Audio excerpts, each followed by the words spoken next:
Thank you very much. And I would like to start right away with you, Mr. Anthony Aguirre. The Future of Life Institute is at the pulse of discussing transformative technologies and how to mitigate their risks and ensure it benefits all societies.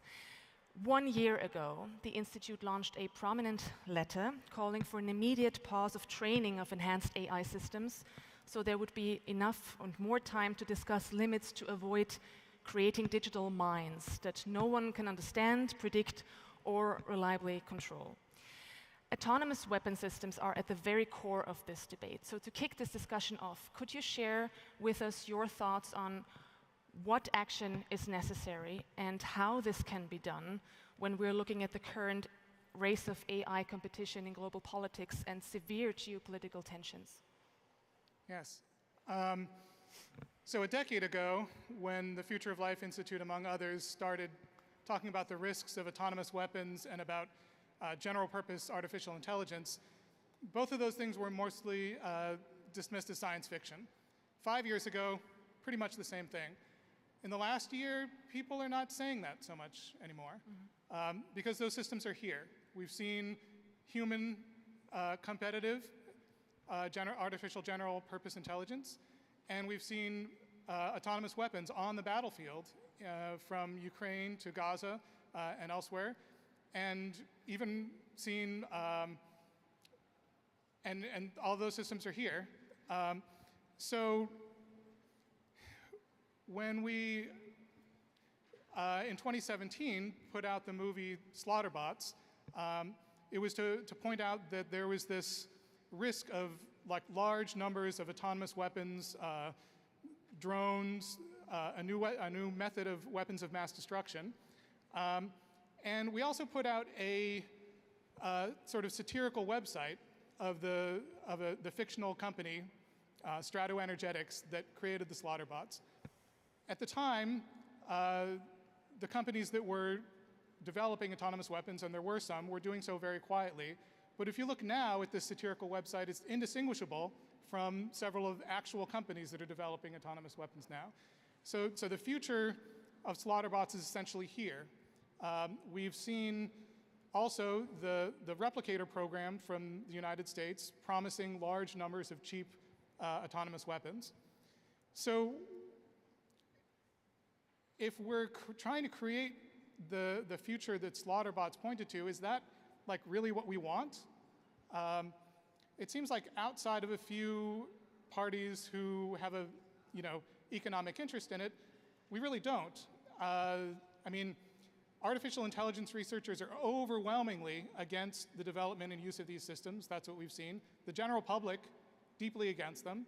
We've seen here in the hundreds of countries, or the 100+ countries that are present and the hundreds of others, that there's a strong international consensus that these weapons pose a profound proliferation risk, a profound destabilization risk, and a profound ethical risk. So, we have to ask, why is that happening? Why are they happening nonetheless? And I think it's not just that militaries, want their military equipment. They want their weapons. Of course, that is true. But I think even from the most sort of responsible parties, we get over and over again this refrain of, if it's not us, if we don't have them, if we don't develop them, then they will. And this is how we get into a race. And it's very difficult to get out of those races once you're deeply in them, even when it turns out that it's a suicide race. But it is possible. It can be done. As Jan mentioned, at the height of the Cold War, the Biological Weapons Convention was passed, and it was negotiated between the US and the Soviet Union, who were bitter geopolitical rivals. Similarly for the Outer Space Treaty, which is a quite inspiring treaty that prevents us from having nuclear weapons in space, profoundly destabilizing.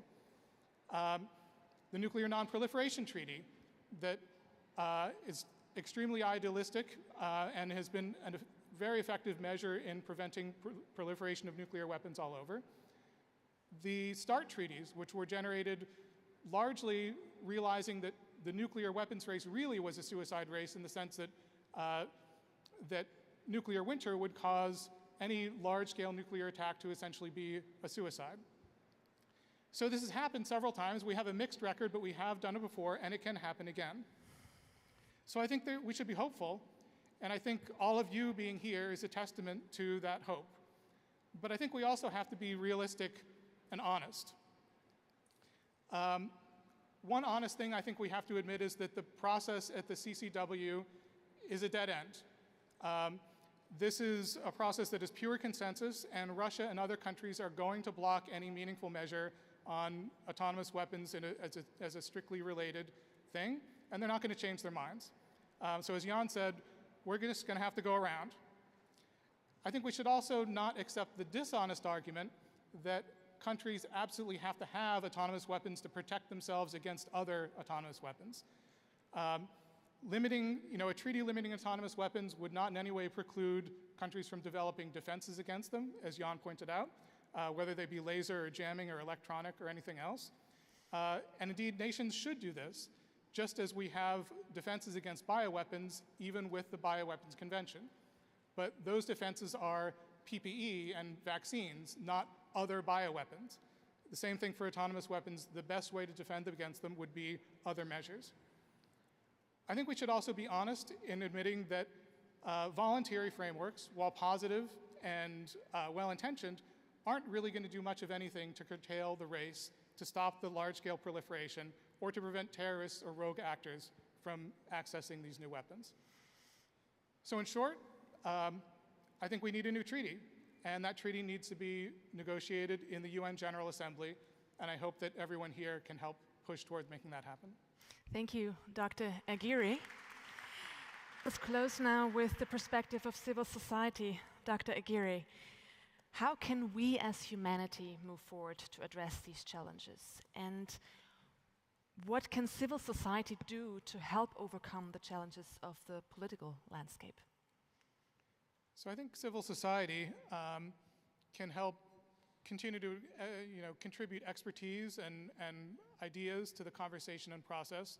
I think this is especially so in terms of the technology itself. We all understand how fast technology is moving, especially AI, and yet often the conversation is just about the systems that we have now, and these are just a tiny hint of what is to come. So I think we have to continue to listen to the experts and really attain an understanding of where this technology is going so that we can get a little bit ahead of it. I think civil society can also help to coordinate and channel just the vast global majority of people who have no interest in these weapons and yet are likely to be amongst their first victims. In terms of what humanity can do, I think humanity can sort of let go of the excuses for inaction. I'll name a few of these excuses. One is that we don't know exactly what to do. We don't know exactly what we should prohibit or limit. And I think we do. I mean, we've heard it over and over again that we need a legally binding treaty or rule on preventing the use of systems that select and target humans, especially ones that use AI to distinguish between different types or ethnicities of humans. This is just a dark door that I think we do not want to open. We should also be prohibiting unpredictable or uncontrollable systems. Systems should be attributable, traceable, and locked, I think, at a sort of core hardware level so that they're not so easy to proliferate. There are just a lot of good ideas out there that have been developed and can be developed in civil society, including the Red Cross, who has built a large consensus around exactly how to phrase the issue, and amongst ones who are talking about the technologies themselves. I think another excuse that we should let go is that we have to have exactly the precise definition in order to move forward. I think common understanding of what different terms mean is really important, but the Biological Weapons Treaty doesn't have a precise legalistic definition of biological weapons. Most treaties don't have precise legalistic definitions of some of the common terms. I think we can have an understanding that we need a positive obligation to have human meaningful control without having that definition in place right away and without having it block further motion toward opening negotiations. And I would say finally, we have to let go of the excuse that, well, maybe third, that the that these things are somehow inevitable. As a physicist, I accept that there are some inevitable things. The Earth going around the sun, the passage of time, the increase of entropy, proliferation of large numbers of autonomous killing machines is not one of these things. This is not inevitable. So I think we have to accept our own responsibility that we as humans have agency over the things we do and don't build. And finally, I'd say as an excuse that we don't just need consensus, but like perfect consensus. We don't need perfect consensus unless we allow ourselves to be in a vehicle that requires perfect consensus. And that's, for example, the CCW. So to the NATO nations here, I would say, I hope that you will not let your adversaries control this issue. You have the power to move it from where it is to elsewhere, to the General Assembly, and in doing so, strengthen the multilateral system while you're at it. So the best time to start this treaty process would have been 5 years ago. The second best time, right now.